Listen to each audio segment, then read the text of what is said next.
गणपती बाप्पा मोरया। आजचा हा व्हिडिओ खास आहे कारण आज आपण निघालो आहोत अष्टविनायकांपैकी एक असलेल्या स्वयंभू आणि अतिशय पवित्र अशा लेण्याद्रीच्या गिरिजात्मक गणपतीच्या दर्शनासाठी। हा गणपती डोंगरात कोरलेल्या लेण्यात विराजमान आहे, जिथे आई पार्वतीने तपस्या केली आणि म्हणूनच यांना गिरिजात्मक गणपती म्हणतात। या व्हिडिओमध्ये मी तुम्हाला फक्त मंदिरच नाही तर पुण्यापासून लेण्याद्रीपर्यंतचा संपूर्ण प्रवास दाखवणार आहे। रस्ता कसा आहे, किती किलोमीटर आहे, गाडीतून किती वेळ लागतो, रस्त्यात कोणती गावं येतात, आजूबाजूचं निसर्ग सौंदर्य, झाडं, शेती, गावाकडचं साधं सोपं जीवन, हे सगळं तुम्ही प्रत्यक्षात पाहणार आहात।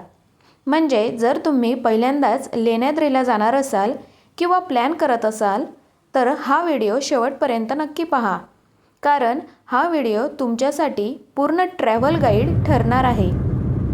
तर चला मग गणपती बाप्पांच्या आशीर्वादाने आपला हा प्रवास सुरू करूया पुण्यापासून लेण्याद्रीकडे। पुण्यापासून लेण्याद्रीचं अंतर साधारणपणे 90 ते 95 किलोमीटर आहे। ट्रॅफिक आणि स्टॉप घेत गेलो तर साधारणपणे 2.5 ते 3 तासांचा प्रवास लागतो। सध्या आपण पुण्यातून लोणीकन मार्गे लेण्याद्री म्हणजेच जुन्नर तालुक्याकडे निघालो आहोत। हा मार्ग पुणे जिल्ह्याच्या ग्रामीण आणि निसर्गरम्य भागातून जातो। सर्वात आधी आपल्याला लोणीकन परिसर लागतो। हा भाग शेती आणि गावाकडच्या जीवनासाठी ओळखला जातो। यानंतर आपल्याला यवत आणि दौंडकडे जाणारा ग्रामीण भाग लागतो। या भागात मोठ्या प्रमाणावर शेती असून रस्त्याच्या दोन्ही बाजूंनी मोकळ्या शेत जमिनी दिसतात। इथून पुढे आपण हळूहळू जुन्नर तालुक्याच्या दिशेने प्रवेश करतो। यानंतर राजगुरुनगर म्हणजेच खेड तालुक्याचा परिसर लागतो। हा भाग डोंगर रांगांनी वेढलेला असून निसर्ग खूपच सुंदर दिसतो। पुढे मंचर हे मोठं गाव लागतं, जे जुन्नर तालुक्याचं प्रवेशद्वार मानलं जातं। मंचरनंतर आपण नारायणगावच्या दिशेने जातो। नारायणगाव हे लेण्याद्री आणि ओझरकडे जाण्यासाठी एक महत्त्वाचं ठिकाण आहे। यानंतर आपण जुन्नर शहरात प्रवेश करतो। जुन्नर तालुका हा अष्टविनायक, लेणी आणि ऐतिहासिक ठिकाणांसाठी प्रसिद्ध आहे। आणि इथून पुढे आपण थोडा डोंगराळ आणि चढउताराचा रस्ता पार केल्यानंतर पोहोचतो लेण्याद्रीच्या गिरिजात्मक गणपतीच्या पवित्र स्थळी। समोर जो डोंगर तुम्हाला लांबून दिसतोय तोच आहे लेण्याद्रीचा पवित्र डोंगर। हाच तो डोंगर आहे जिथे अष्टविनायकांपैकी एक असलेले गिरिजात्मक गणपती लेण्यात विराजमान आहेत। लांबून पाहिलं तरी हा डोंगर खूप भव्य आणि शांत वाटतो। जसजसं आपण जवळ येतो तसतसं मनात एक वेगळी श्रद्धा आणि उत्सुकता निर्माण होते। हा डोंगर फक्त निसर्गाचा भाग नाही तर हजारो वर्षांचा इतिहास, भक्ती आणि अध्यात्म यांचं प्रतीक आहे। या डोंगरात कोरलेल्या लेण्यात आई पार्वतीने तपस्या केली होती आणि म्हणूनच इथे विराजमान असलेले गणपती गिरिजात्मक म्हणून ओळखले जातात। आता थोड्याच वेळात आपण या डोंगराच्या पायथ्याशी पोहोचणार आहोत आणि मग सुरू होणार आहे पायऱ्या चढत भक्तीने आणि श्रद्धेने भरलेला हा सुंदर प्रवास।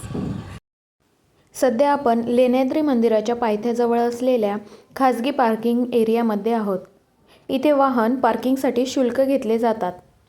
मोठ्या गाडीसाठी म्हणजेच 4 व्हीलर किंवा मोठी कार असेल तर साधारण 100 रुपये घेतले जातात। लहान कारसाठी 50 रुपये पार्किंग चार्ज आहे आणि 2 व्हीलर म्हणजेच बाईक किंवा स्कूटरसाठी 20 रुपये घेतले जातात। हे पार्किंग मंदिराच्या अगदी जवळ असल्यामुळे वाहन सुरक्षित ठेवायला आणि दर्शनासाठी जाण्यास सोयीचं पडतं। आता आपण मंदिराकडे जात असताना रस्त्याच्या दोन्ही बाजूंना तुम्हाला काही लहान मोठी दुकाने दिसतील। या दुकानांमध्ये पर्स, बॅगा, लहान मोठ्या ज्वेलरी आयटम्स तसंच लहान मुलांसाठी खेळण्याच्या वस्तू पाहायला मिळतात।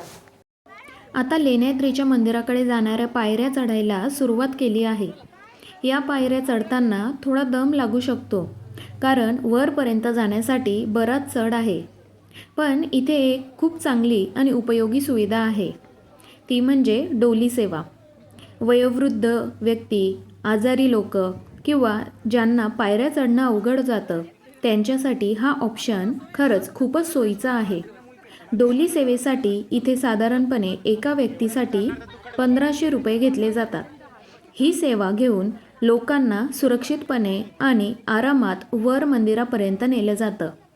म्हणून जर घरात ज्येष्ठ नागरिक असतील तर त्यांच्या दर्शनासाठी ही सुविधा नक्की उपयोगी पडते. आता जसं जसं आपण पायऱ्या चढतोय तसं डोंगर स्पष्ट दिसायला लागला आहे. पायऱ्या चढताना दम खूप लागतो, म्हणून मध्येच थोडा स्टॉप घेत गेलो तरच हा प्रवास आनंददायी वाटतो. पायऱ्या चढताना पाण्याची बॉटल सोबत ठेवणं खूपच गरजेचं आहे. थोडं थोडं पाणी घेत राहिलं तर दम कमी लागतो आणि एनर्जी टिकून राहते. आता पायऱ्या चढत असताना इथे माकडांचं दर्शन व्हायला सुरुवात होते. इथे 1-2 माकड नाही आहेत, तर मोठ्या प्रमाणात माकडांची झुंड पाहायला मिळते. म्हणून इथे थोडं सावध राहणं खूप महत्त्वाचं आहे. हातात पिशव्या किंवा चमकदार वस्तू उघड्या ठेवू नये. शांतपणे घाई न करता पुढे जाणं हेच खूप इथे सुरक्षित आहे. आता आपण थोडे वर आलो आहोत आणि इथून खाली पाहिलं तर हा परिसर किती खोल आहे ते स्पष्ट दिसतं. खालचा हा रस्ता गाड्या आणि माणसं अगदी छोट्या दिसायला लागतात. हा व्ह्यू पाहिल्यावर कळतं की आपण किती उंचावर आलो आहोत. इथून दिसणारं निसर्ग सौंदर्य खरंच शब्दात मांडणं कठीण आहे. आता आपण गिरिजात्मक गणपतीच्या मंदिरात प्रवेश करत आहोत. इथे प्रवेश करतानाच साईडला तुम्हाला इतर देवतांची छोट्या स्वरूपात मांडलेली देवघरं दिसतील, ज्यांना लोखंडी दरवाजे लावलेले आहेत. प्रत्येक देवतेचं स्थान इथे अगदी साधं आणि शांत ठेवलेलं आहे. लोखंडी रचना मंदिराच्या मूळ स्वरूपाला धक्का न लावता अगदी साध्या पद्धतीने बसवलेली आहे. म्हणूनच इथे आल्यानंतर मंदिराचं प्राचीनपण आणि शांतता तशीच टिकून आहे. इथे प्रत्येक गोष्ट खूप काळजीपूर्वक विचारपूर्वक केलेली आहे. जसं आपण आत प्रवेश करतो तसं लक्षात येतं की हे मंदिर पूर्णपणे एकाच मोठ्या दगडात कोरलेलं आहे.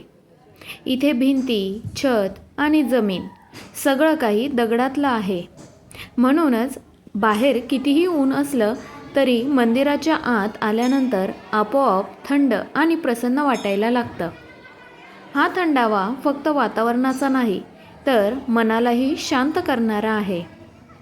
इतक्या वर्षापूर्वी कोरलेल्या या दगडी मंदिरात उभं राहिलं की आपोआपच नतमस्तक व्हायला होतं. गिरिजात्मक गणपतीचं दर्शन घेतल्यानंतर महाप्रसादाचा आनंद घेण्यासाठी आता निघालो. महाप्रसाद घेण्यासाठी सगळ्यात आधी इथे असलेल्या काउंटरवर तिकीट काढावं लागतं.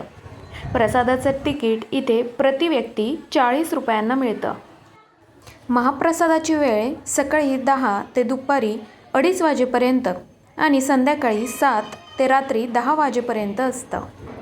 तिकीट घेतल्यानंतर आपल्याला व्यवस्थित रांगेत उभं राहावं लागतं. प्रसादामध्ये साधं, सात्विक आणि खूप चविष्ट असं जेवण दिलं जातं. यामध्ये वरण, भात, शिरा आणि छोले बटाट्याची भाजी असते. दर्शनानंतर असा गरमागरम प्रसाद मिळाला की मन आणि शरीर दोन्ही तृप्त होतं. तर आजच्या या व्हिडिओमध्ये आपण पुण्यापासून लेण्याद्रीपर्यंतचा संपूर्ण प्रवास पाहिला. कोणत्या मार्गाने जायचं, किती किलोमीटरचा प्रवास आहे, गाडीतून किती वेळ लागतो आणि रस्त्यात कोणकोणती गावं लागतात हे सगळं आपण या व्हिडिओमध्ये पाहिलं. पार्किंगची माहिती, पायऱ्या चढताना काय काळजी घ्यायची, डोली सेवेचा ऑप्शन, माकडांपासून कसं सावध राहायचं, ही सगळी प्रॅक्टिकल माहिती मी तुम्हाला दाखवली. तसंच लेण्यांमधला अनुभव, मंदिरातलं थंड आणि शांत वातावरण आणि अखेर गिरिजात्मक गणपतीचं पावन दर्शन तुम्ही माझ्यासोबत अनुभवलं. दर्शनानंतरचा महाप्रसाद जसं की वरण, भात, शिरा आणि छोले बटाट्याची भाजी, हाही अनुभव आपण विसरू शकत नाही. म्हणून जर तुम्ही पुण्याहून लेण्याद्रीला जाण्याचा प्लॅन करत असाल तर हा व्हिडिओ तुम्हाला नक्कीच उपयोगी पडेल. हा व्हिडिओ उपयोगी वाटला असेल तर लाईक करा, तुमच्या कुटुंबियांशी आणि मित्रांशी शेअर करा आणि अशाच ट्रॅव्हल आणि दर्शनाच्या व्हिडिओसाठी चॅनलला सबस्क्राईब करा. पुन्हा भेटू अशाच एका नव्या प्रवासात. तोपर्यंत गणपती बाप्पा मोरया, मंगलमूर्ती मोरया. धन्यवाद.